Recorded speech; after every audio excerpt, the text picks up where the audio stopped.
Alligators All Around, an alphabet.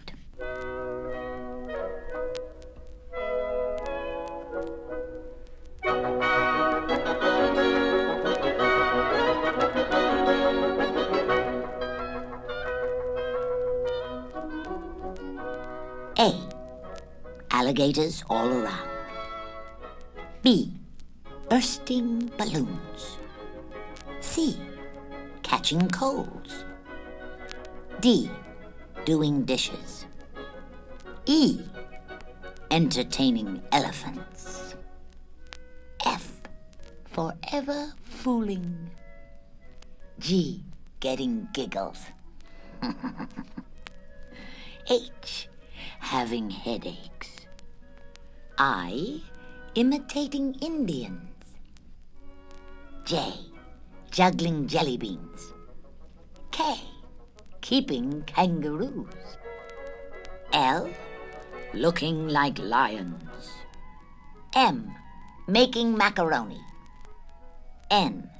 Never napping. O. Ordering oatmeal. P. Pushing people.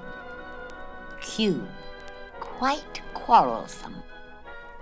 R. Riding reindeer. S. Shockingly spoiled. T. Throwing tantrums. U. Usually upside down. V. Very vain.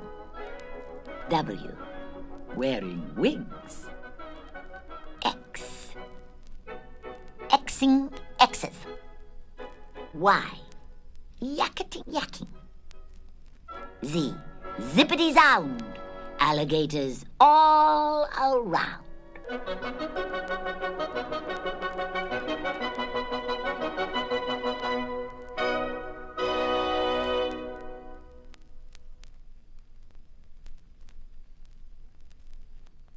One was Johnny, a counting book.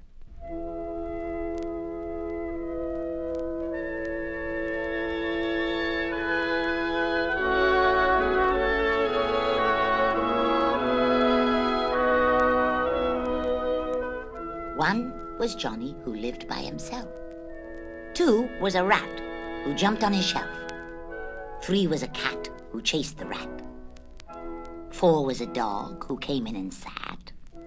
5 was a turtle, who bit the dog's tail. 6 was a monkey, who brought in the mail. 7, a blackbird pecked poor Johnny's nose. 8 was a tiger out selling old clothes. 9 was a robber, who took an old shoe. 10 was a puzzle. What should Johnny do?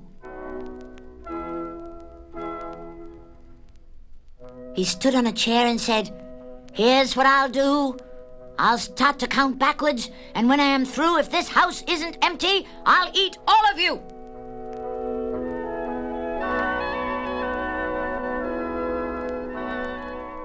Nine was the robber who left looking pale. 8 was the tiger who chased him to jail. 7, the blackbird flew off to Havana. 6 was the monkey who stole a banana. 5 was the turtle who crawled off to bed. 4 was the dog who slid home on a sled. 3 was the cat who pounced on the rat. 2 was the rat who left with the cat.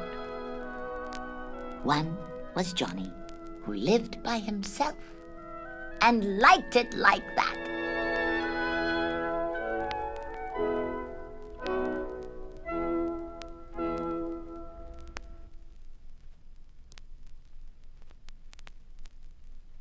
Pierre, a cautionary tale in 5 chapters and a prologue.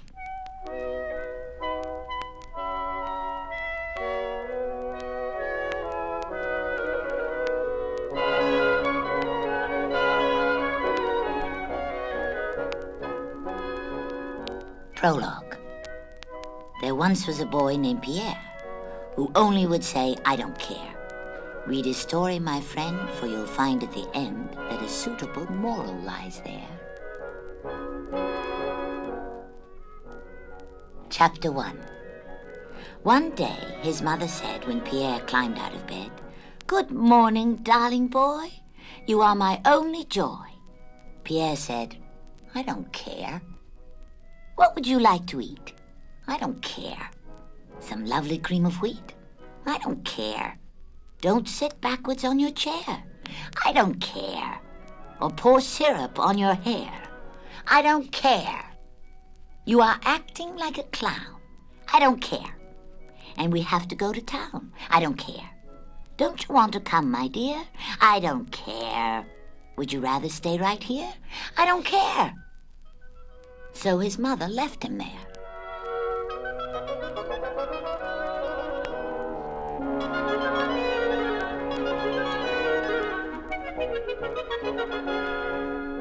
Chapter 2. His father said, Get off your head or I will march you up to bed. Pierre said, I don't care. I would think that you could see. I don't care. Your head is where your feet should be. I don't care. If you keep standing upside down, I don't care. We'll never ever get to town. I don't care. If only you would say, I care. I don't care. I'd let you fold the folding chair. I don't care. So his parents left him there. They didn't take him anywhere. Chapter 3. Now as the night began to fall, a hungry lion paid a call. He looked Pierre right in the eye and asked him if he'd like to die. Pierre said, I don't care. I can eat you, don't you see? I don't care. And you will be inside of me, I don't care. Then you'll never have to bother, I don't care. With a mother and a father, I don't care. Is that all you have to say? I don't care. Then I'll eat you if I may. I don't care. So the lion ate Pierre.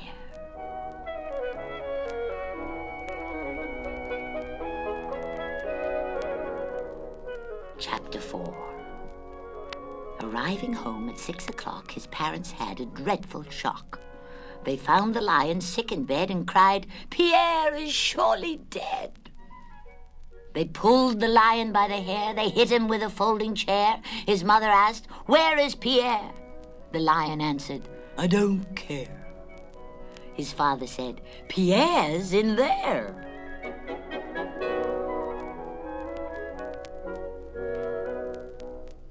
Chapter 5. They rushed the lion into town. The doctor shook him up and down, and when the lion gave a roar, Pierre fell out upon the floor. He rubbed his eyes and scratched his head and laughed because he wasn't dead. His mother cried and held him tight. His father asked, Are you all right? Pierre said, I am feeling fine. Please take me home. It's 9:30. The lion said, If you would care to climb on me, I'll take you there. Then everyone looked at Pierre, who shouted, Yes, indeed, I care. The lion took them home to rest and stayed on as a weekend guest. The moral of Pierre is, care.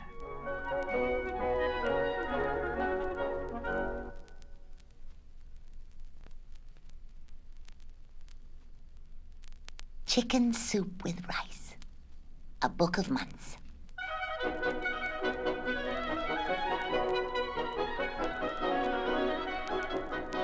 January. In January, it's so nice while slipping on the sliding ice to sip hot chicken soup with rice.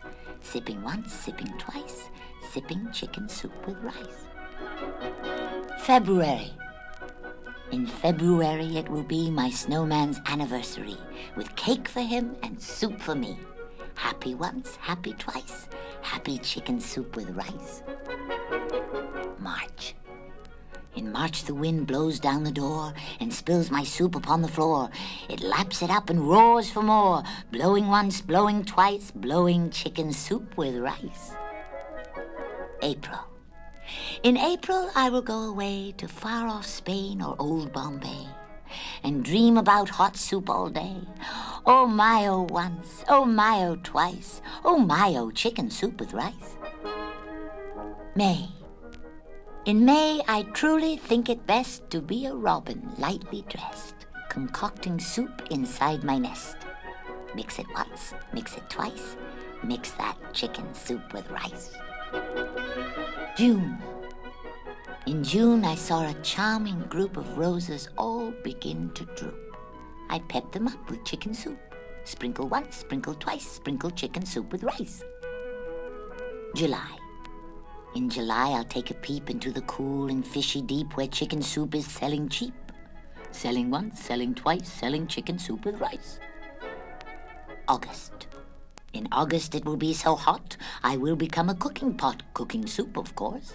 Why not? Cooking once, cooking twice, cooking chicken soup with rice.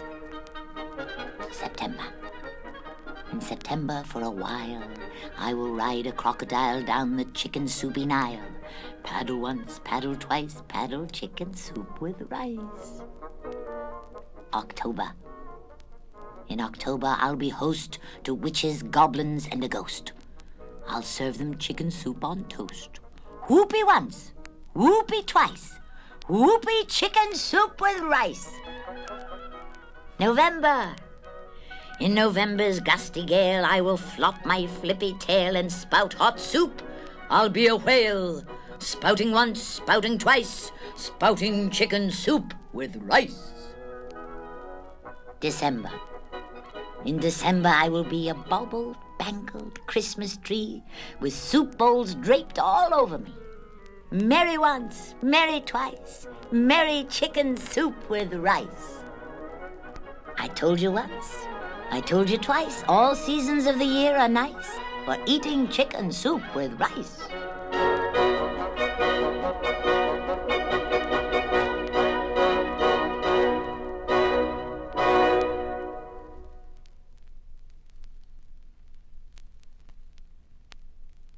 Very far away.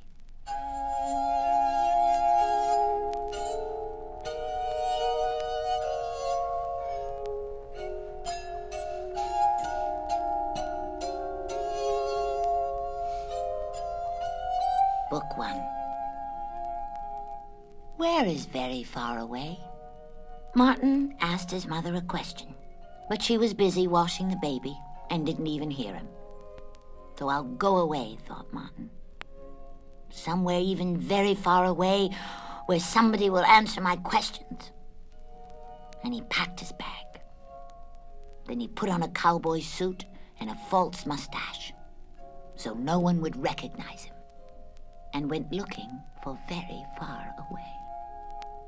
And on the way he met an old horse and an English sparrow who were having a very serious discussion. Where is very far away? Asked Martin. Because that is where I want to go. Very far away is where people are refined, said the sparrow. Like the place where I was born. And she began to cry. Very far away is where a horse can dream, said the horse. The way I used to dream in the deep blue grass, and he began to cry. Why are you crying? Asked Martin. Because, said the sparrow and the horse, very far away is where we want to be. I know just what you mean, said Martin, and he began to cry too. Hello, said somebody. Oh, cried the sparrow, a cat! And she flew up on Martin's hat. Don't be afraid, said the cat. Why are you crying? What's the matter? We want to go very far away, said Martin, and we don't know how to get there. I know just what you mean, said the cat.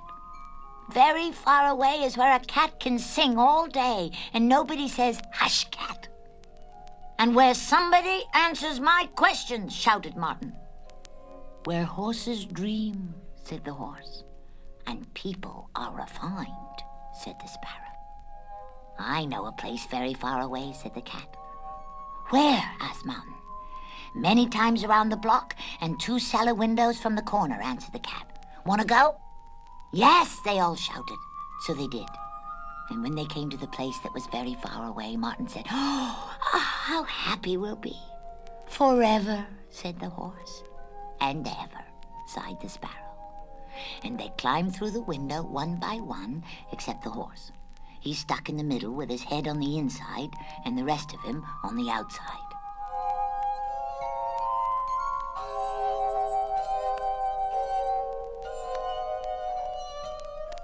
Book 2. Very Far Away. Martin took off his cowboy hat and began asking questions, and everybody had time to answer. The sparrow told them about the place where she was born, how refined the people were, and how she ate crumbs from the king's plate. And the horse had a dream. He dreamt he jumped over an apple tree. He dreamt he lay in deep blue grass, and it covered him like a blanket. And the cat sang a happy song about sunshine and a kitten playing with his mother's tail, and a sad song about moonlight and an empty tin can.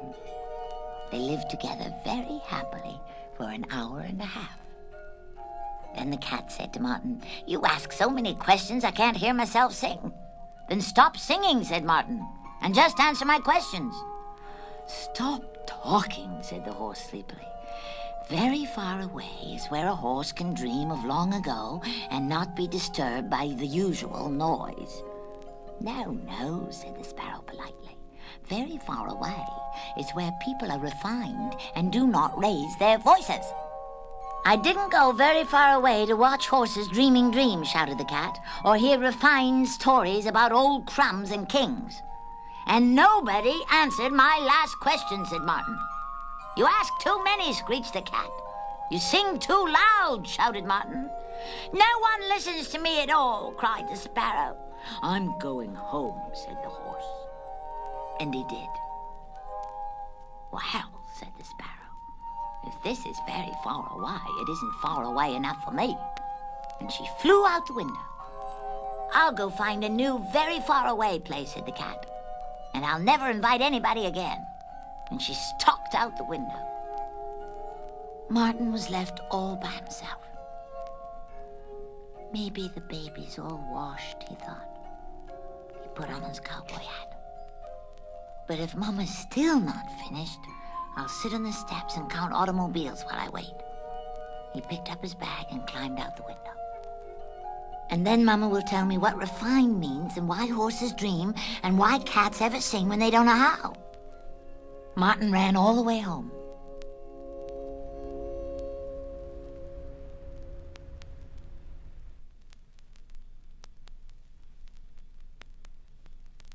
Where the wild things are.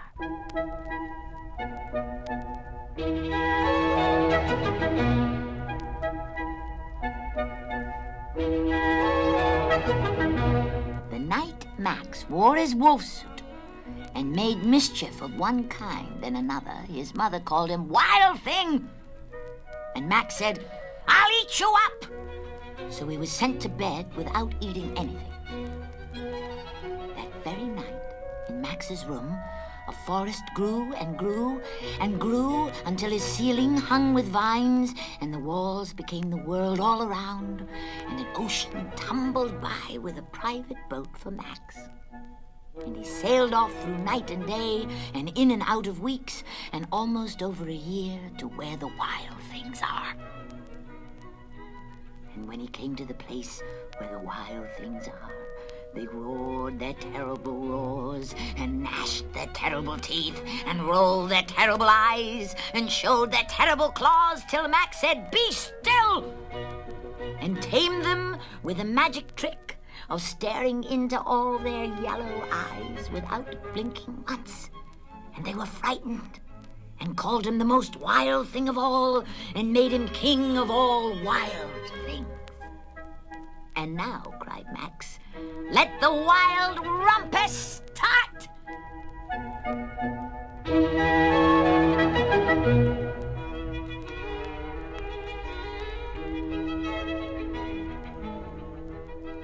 "Now stop," Max said, and sent the wild things off to bed without their supper. And Max, the king of all wild things, was lonely and wanted to be where someone loved him best of all. Then all around, from far away across the world, he smelled good things to eat. So he gave up being king of where the wild things are. But the wild things cried, "Oh, please don't go. We'll eat you up. We love you so." And Max said, "No." The wild things roared their terrible roars and gnashed their terrible teeth and rolled their terrible eyes and showed their terrible claws. But Max stepped into his private boat and waved goodbye and sailed back over a year and in and out of weeks and through a day and into the night of his very own room, where he found his supper waiting for him. And it was still hot.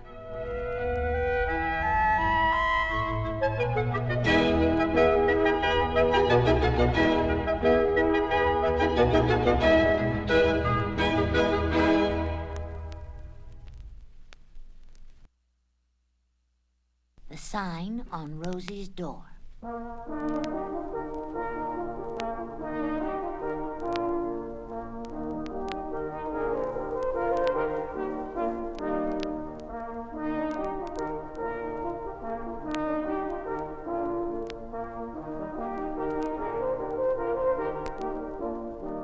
Chapter 1.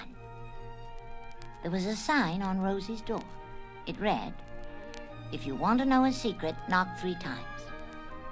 Kathy knocked 3 times and Rosie opened the door. "Hello, Kathy." "Hello, Rosie. What's the secret?" "I'm not Rosie anymore," said Rosie. "That's the secret." "And who are you?" asked Kathy. "I'm Melinda, the lovely lady singer." "Oh," said Kathy. "And someday," said Rosie, "I'll sing in a great musical show." "When?" Kathy asked. "Now, in my backyard. Want to come?" "Can I be somebody too?" asked Kathy. Rosie had to think for a minute. "I suppose," she said finally, "you can be Cha-Cha-Roo, my Arabian dancing girl." "All right," said Kathy. "I'll come." And everybody came, Dolly and Pudgy and Sal. "Now sit down, everybody," Rosie said. They all sat down on folding chairs. "Now keep quiet, everybody," said Rosie. "The show is going to begin." They all sat quietly. Rosie and Kathy disappeared behind the cellar door. "This is a good show," Pudgy whispered. "It is," said Dolly. Bam, bam, bam, came the sound of a drum from behind the cellar door. "Ladies and gentlemen," cried a faraway voice, "we have for your pleasure Cha-Cha-Roo, the Arabian dancing girl. Clap and shout hooray!" Everybody shouted and clapped. The cellar door opened and Kathy stepped out. She wore a nightgown and had a towel over her head. She waved her arms and took 3 little steps. "Cha-Cha-Roo, roo, roo," she sang softly. "That's enough," cried the voice from behind the cellar door. "Clap, everybody, and shout hooray! Clap, clap, clap! Hooray, hooray, hooray!" "Now comes the best part of the show," the voice continued. "Me, Alinda, the lovely lady singer, who will sing for your pleasure on the sunny side of the street. Everybody say, oh and ah. Oh, ah, oh, ah." The cellar door opened, and out came Alinda. She wore a hat with feathers sticking out, a lady's dress, and high-heeled shoes. "Hello, everybody," someone said. Everybody turned and saw Lenny wearing a fireman's hat. "Can I play too?" he asked. "We're not playing," Alinda shouted. "It's a real show and you can't." "Why?" "Because." "Anyway," said Lenny, "I have to go put out a fire. Everybody want to come?" They all shook their heads no. Lenny ran out of the yard. "Now I'll sing," Alinda said. She closed her eyes. "On the sun." "Want to know something?" asked Lenny. He was back again. "What?" asked Alinda. "I know a trick," said Lenny. "What trick?" "First," Lenny explained, "I throw my fireman's hat up in the air, and then the one who catches it can keep it. Everybody want to play?" They all shook their heads yes. "All right," said Alinda. Lenny threw the hat high into the air, and it landed on Rosie's window ledge. "How'll we catch it now?" Kathy asked. "We have to climb up for it," said Alinda. So they did. Sal climbed on top of Pudgy, Dolly climbed on top of Sal, Kathy on top of Dolly, Lenny on top of Kathy, and Alinda on top of everybody. She took the fireman's hat off the window ledge and put it on her head. "I caught it! It's mine!" she shouted. "Hooray for me!" They all climbed down. "Now I'll sing," Alinda said. She stretched out her arms. On the sun. Give me my hat back, said Lenny. I have to go put out another fire. No, said Linda. You said for keeps. It was only a game, said Lenny. And my mother says I shouldn't give anything away anymore. He pulled the hat off of Linda's head and ran out of the yard. Come on, Pudgy, he called. Come on, Sal. Help me put the fire out. We better help him, said Pudgy. He needs us, said Sal. But, Linda began. But they were already gone. I better go too, said Dolly. I didn't sing my song yet, said Linda. I'm hungry, Dolly answered, and she went home. They were all gone. 2 of the folding chairs lay on their sides. It's getting late, said Kathy. I have to go home. Wasn't it a wonderful show? Asked Rosie. It was the best I ever saw, Kathy answered. Let's have another one soon. Same time, same place, said Rosie. Goodbye, Cha-Cha-Roo. Goodbye, Linda. Rosie was all alone. She climbed on top of a folding chair and said very quietly, Ladies and gentlemen, Linda will now sing On the Sunny Side of the Street. And she sang the song all the way to the end.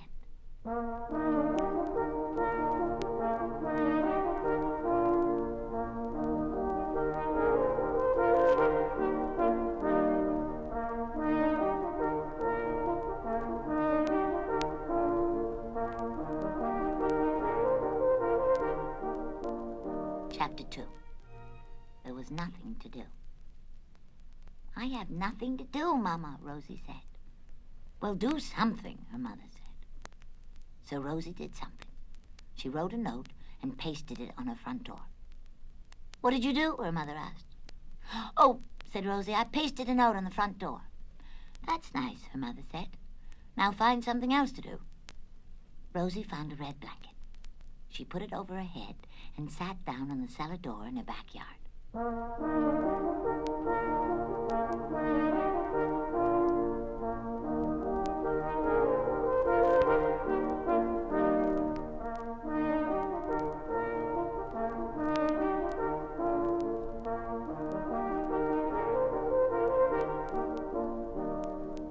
Chapter 3. Mama, said Kathy, I have nothing to do. Go and play with Dolly, her mother said. So Kathy went to Dolly's house.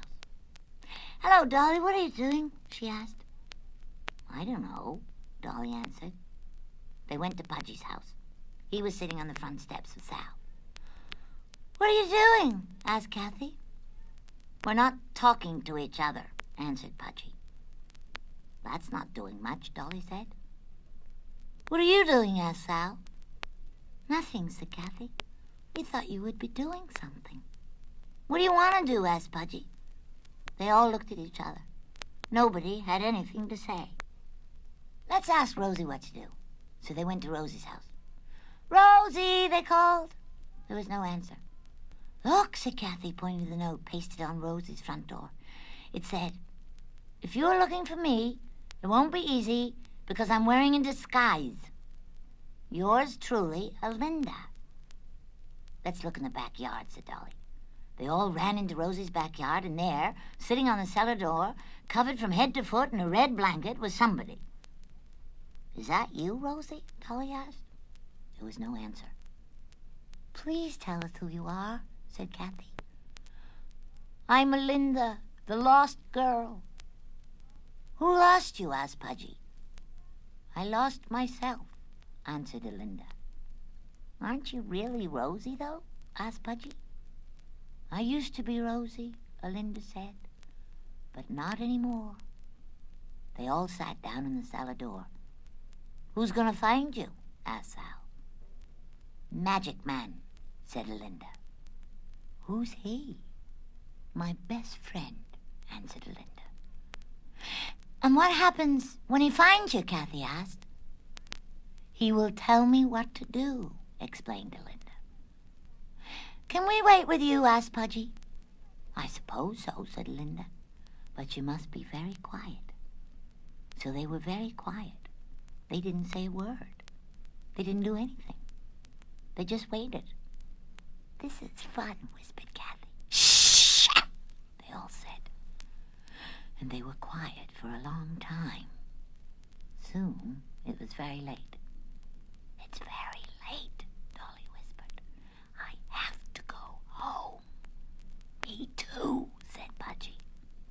guess Magic Man isn't coming today, said Kathy. I guess not, said Linda. Maybe he will come tomorrow, said Sal. Maybe, said Linda. Maybe not. Can we come and wait with you again tomorrow? Dolly asked. I suppose so, said Linda.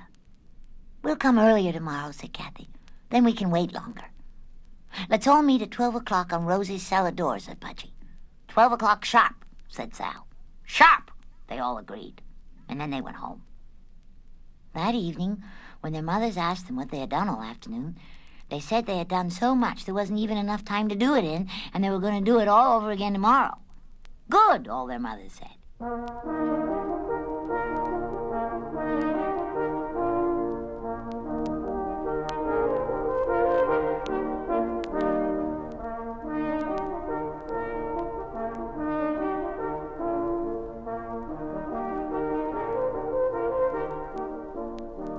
Chapter 4. Mama, Rosie asked, am I your little girl? Of course, her mother answered. I mean, began Rosie. You mean this, said her mother, and she gave Rosie 3 kisses. I mean, said Rosie, can I have a firecracker? No, her mother answered. But it's the 4th of July, said Rosie. I know, said her mother. Kathy and Dolly have firecrackers, said Rosie. I don't believe that, her mother answered. They are dangerous, and I do not want my little girl to get hurt. I'm not your little girl, said Rosie. I'm a big girl, and everybody else has firecrackers. I don't believe that, her mother said. Rosie didn't say a word. Play with your cat, Buttermilk, said her mother. That would be much nicer. I don't believe that, said Rosie. What did you say, her mother asked. Rosie went out and sat on the steps in front of her house. It was 12 o'clock. Kathy, Dolly, Pudgy, and Sal came and stood in front of her. It's 12 o'clock, said Kathy. Time to wait for Magic Man. Rosie went back into the house and put on a red blanket. When she came out, everybody was already seated on the cellar door in the backyard. She sat down next to them. Nobody said a word. Will he soon be here, Rosie? Dolly asked. My name is Alinda, said Rosie. Alinda? I don't know, said Alinda. We'd better be quiet, Pudgy whispered. They were quiet. Rosie's cat, Buttermilk, meowed softly and crept into her lap. The moments went by. I hear someone coming. Quick, said Alinda. Shut your eyes, everybody. They shut their eyes. Hello, it's me. What's the matter with everybody? Everybody opened his eyes. It was Lenny wearing a cowboy hat. If you want to wait with us, said Linda, sit down and be quiet. All right, said Lenny. He sat down. What are we waiting for, he asked. Magic Man, Pudgy whispered. Oh, said Lenny. Who's... Shh! They were quiet again. I think I saw the leaves move just a little bit, whispered Dolly. He's really coming now, said Linda. Shut your eyes again. They all shut their eyes again. They all held hands. They listened. They heard Alinda say, Hello, Magic Man. Oh, how nice. Thank you so much. Goodbye, and please give my regards to your wife. They were quiet for a little. Then, can we open our eyes now, Kathy said. Yes, said Alinda. I didn't see him, said Lenny. Your eyes were shut, said Dolly. He was very quiet, said Sal.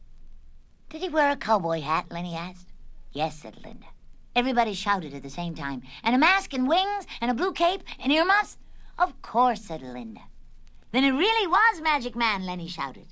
Of course, they all agreed. What did he tell you, Linda asked Kathy. He told me that I'm not Linda the lost girl anymore. What else, asked Pudgy. And he told me, what? They all shouted. He told me that I could be a big red firecracker. Oh! And he told me, what? They all shouted. He told me that all of you could be little silver firecrackers. Boom! Shouted Dolly. Crack fizz boom! Shouted Kathy. Whiz bam boom! Shouted Pudgy and Sal. And he told me, what? They all shouted. He told me that we could be firecrackers for the whole 4th of July day. Hooray for Magic Man! Lenny jumped high in the air. Here I come, he said, whiz boom! Sal stood on his head and said, I didn't go off yet. Kathy and Dolly danced in a circle singing boom, tiddy, boom, boom. Rosie climbed to the top of the cellar door and yelled, I'm the biggest red firecracker in the whole world, and here I go. Boom! Boom, boom! Oh, whoosh! They jumped, they ran, they skipped out of Rosie's backyard. They fizzed, they whizzed, they crackled all the way home. Buttermilk meowed softly. Are you tired, honey? Rosie asked. Come on, let's go in the house. She picked up the cat and knocked on the door. Knock, knock. Who's there? Asked her mother. It's Linda, the lovely lady singer, said Rosie. I don't believe that, her mother answered. It's Linda, the lost girl, said Rosie. I don't believe that either, her mother said. It's Linda, the big red firecracker, and I'm going to blow the whole house down. Don't do that, said her mother, and she opened the door. Rosie, she said. Didn't you know it was me? Asked Rosie. I thought so, her mother said, but I wasn't sure. I'm tired, Mama, said Rosie. Buttermilk is tired, too. We had a big 4th of July day. I can believe that, her mother said. Why don't you both go to sleep? Rosie picked up the cat and went upstairs to her room. In a little while, her mother went up to see if they were asleep. She opened the door and saw Buttermilk in bed, with a blanket pulled up to his chin, and Rosie curled up on the rock. Rosie, she said. Shh, said Rosie. Buttermilk is asleep. Why are you on the floor, dear? Her mother whispered. Because I'm a sleepy cat, answered Rosie. Oh, said her mother, and she tiptoed out of the room. Good night, she whispered as she closed the door. Meow, answered Rosie.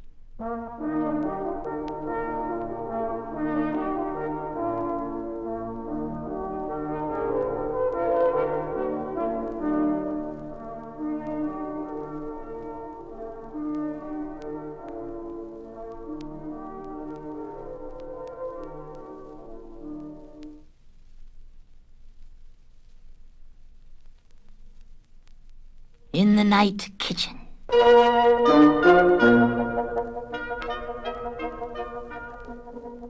Did you ever hear of Mickey? How he heard a racket in the night and shouted, Quiet down there!